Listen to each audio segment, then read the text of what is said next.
ಈ ತಿಂಗಳಲ್ಲಿ ಅಂದರೆ 6ನೇ ತಿಂಗಳಲ್ಲಿ ನಿಮ್ಮ ಶರೀರದಲ್ಲಿ ಭಾರಿ ಬದಲಾವಣೆಗಳು ಇರುತ್ತದೆ.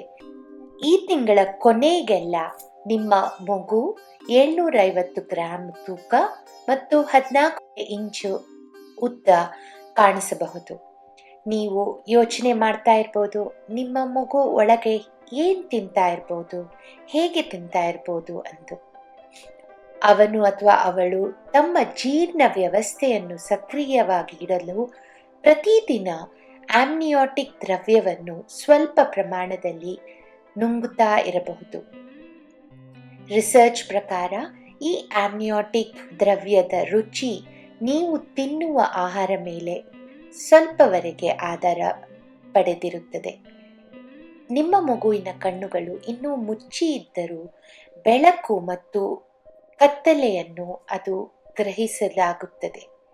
ಈ ತಿಂಗಳ ಕೊನೆಗೆಲ್ಲ ನಿಮ್ಮ ಮಗುವಿನ ಚರ್ಮ ಕಡಿಮೆ ಪಾರದರ್ಶವಾಗಿ ಆಗುತ್ತದೆ ಮತ್ತು ಕೊಬ್ಬಿನ ಅಂಶವು ಹೆಚ್ಚು ಶೇಖರಣೆ ಆಗುತ್ತದೆ. ಕೂಸಿನ ತೂಕ ಪ್ರತಿ ವಾರ 30-40 ಗ್ರಾಂ ವರೆಗೆ ಹೆಚ್ಚಾಗುತ್ತದೆ. ಬ್ರೈನ್ ಇಂದ ಅಂದರೆ ಮೆದುಳಿಂದ ಈಗಾಗಲೇ ಲೆಕ್ಕವಿಲ್ಲದಷ್ಟು ಸಂಪರ್ಕಗಳೆಲ್ಲ ಶರೀರ ಮಾಡಿರುತ್ತದೆ. ಕಿವಿ ಸಂಪೂರ್ಣವಾಗಿ ಕಾಣುತ್ತದೆ.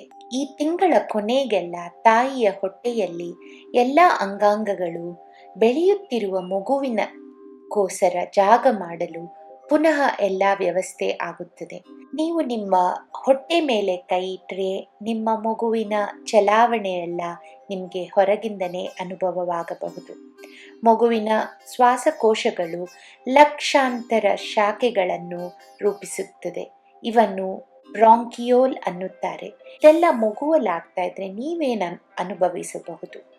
ಮಲಬದ್ಧತೆ, ಕಾಲು ಊತ, ಇದು ದ್ರವಗಳು ಕಾಲಿನಲ್ಲಿ ಕೂಡಿದ ಕಾರಣವಾಗಬಹುದು.